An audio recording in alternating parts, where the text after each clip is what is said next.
$100,162.17. American intervention. I mean, you've got to want this to make it work. American intervention. Breaking news. It's hot out there. Economic solutions. American intervention. Logistics, protecting supply lines. Musical interludes. Alternative headlines. Hey, where'd this one come from? Debunking debunkers. It's a case of realizing the obvious. Technological breakthroughs. Is this even working? No. It's just a bunch of buttons and gears. Damn right. Local Nashville music. Okay, so you worship Satan. You want to spread his message in your rock and roll music. Historical perspective. You never stop the Mongols. Who was that girl? Hysterical ranting. Because Cheney says so. We're just gonna start throwing babies in volcanoes and shit. Cutting edge commentary. We'll talk about changing your genetic profile later. Weird. I think that's something you just gotta get out of the way right up front, you know? I need to keep that a secret. American intervention. Just like anything else, you get addicted to it. Not always, Dave. Help yourself.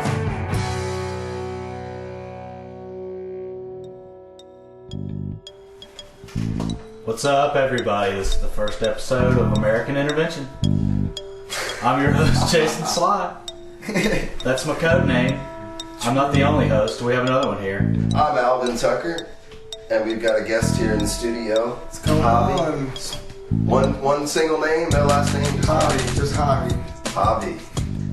Sweet. Good. So our code names are established, and we can carry on. Man, this is going to be fun, dude. I'm pumped up, man. Yeah, it's a great idea. I'm happy to be a part of this, guys. Everybody's been giving us a good response, so I hope we can deliver something that they're excited about and interested in, you know? Yeah, everyone's so excited about it. I hope we can live up to it. Man, Hobby, we thought of you immediately as the first guest because you're one of our friends who is like the most on these topics and the most dedicated and serious. I mean, you're not a down guy, but you're definitely like, this is serious business. Like, these are things that need to be addressed, you know? I would almost say you take it personal. I know I do. Well, freedom is personal. I mean, just because it doesn't happen right now doesn't mean that there's no reason to try to fight to prevent it. But I mean, I could definitely be more dedicated. I could do more things. I mean, I wish I could do more. But I mean, the main thing I do is just when people bring it up, because now with everything going wrong, most people are noticing gas prices are going up, food's going up and all that. So I could sense that people are talking about it a little more. So it's a little easier to talk to people about it. You present it like you're not freaking out, but you identify the problem, and there's a difference between that, and you can convince people to think for themselves and look and check it out. That's what it's all about. That's what it's Yeah, about. why don't you give a little synopsis about American Intervention and why you wanted to call it that? And, Yeah. So everyone knows it's not a punk rock band. No, Podcast. and intervention is not. It's definitely not military. I got the name from watching this show on A&E called Intervention, and it's a really intense show. It's about these subjects. They'll have people that might be heroin addicts, or they have eating disorders, or they cut themselves up, they smoke too much meth, all kind of stuff. But it's usually they're really busted. It's really bad news. Somebody comes in, interventionist, gets the family and friends together. They all kind of show them some love, let them know they care, put their arms around them, and sometimes they go to rehab and they get to enjoy this new life where they're not bound by these chains of addiction.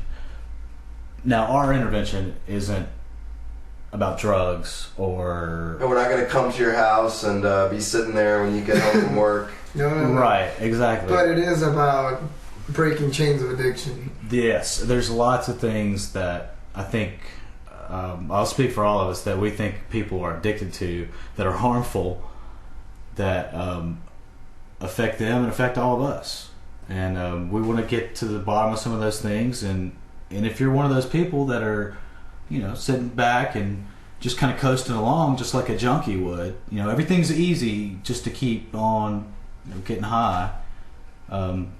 If you want to take that step to like detox yourself from this stuff, that's what we're here to do. We're kind of here to just put our arm around you and say, look, man, It's gonna be all right. it's gonna be all right, dude. I feel great right now. I felt great for quite a while, and I think it's due to just thinking for myself. That's really all I did. I think some people assume that just because like you talk about politics or, you know, I mean, some of these issues are not pretty to think about or talk about, that you're not a happy person. But I think it actually is healthier to go around with your eyes open every day. Some of the people who think about some of the most terrible issues are actually more well adjusted in a way, I think, because they don't have to lie to themselves every day when they wake up in the morning and say like everything's all right when it isn't. I mean, you deal with the fact that it's not all right, you get it out of the way, you feel better. It's a lot better. Yeah. It's the first step always. It's like admitting you have a problem.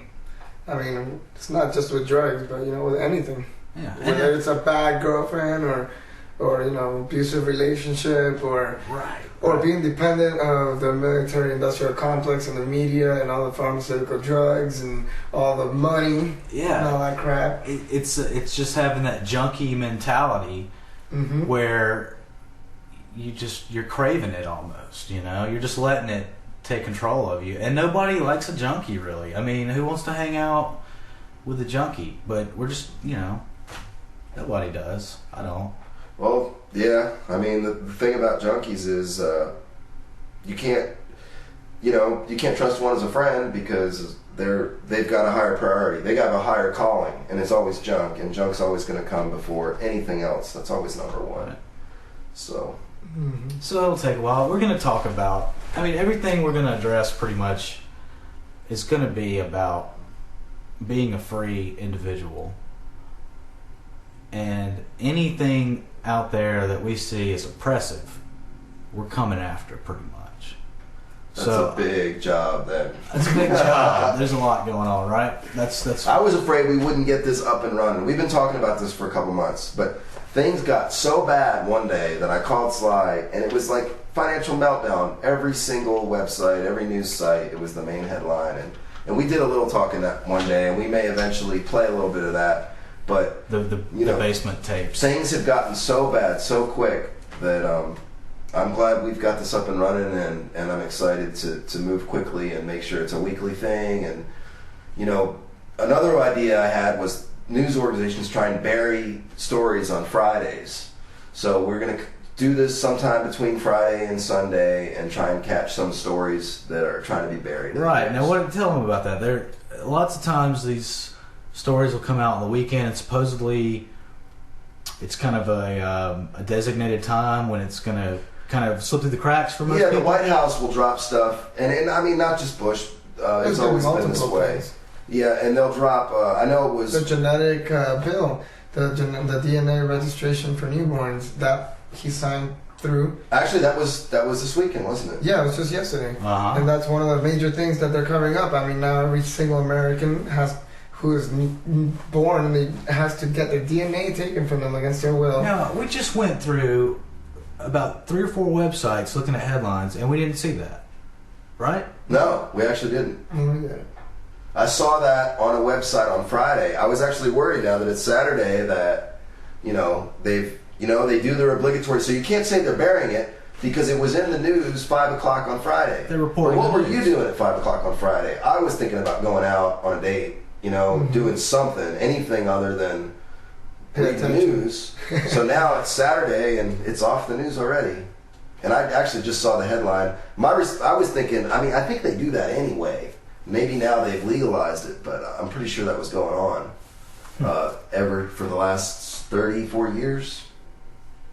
Yeah, not to mention the DC Madam thing also, which it happened on Thursday morning, but it's still right before the weekend, and it's, you know, declared a suicide with an Right, it hour's was worth declared a suicide, so, of you know. no investigation, but they already know without a doubt, even though they couldn't identify If the this body. happened on a Monday, Hold on. Let's tell everybody what the DC Madam thing is in case they don't know what we're talking about. Well, you know what? We're almost out of time on this segment, so we could go back to that and let's wrap up with, why.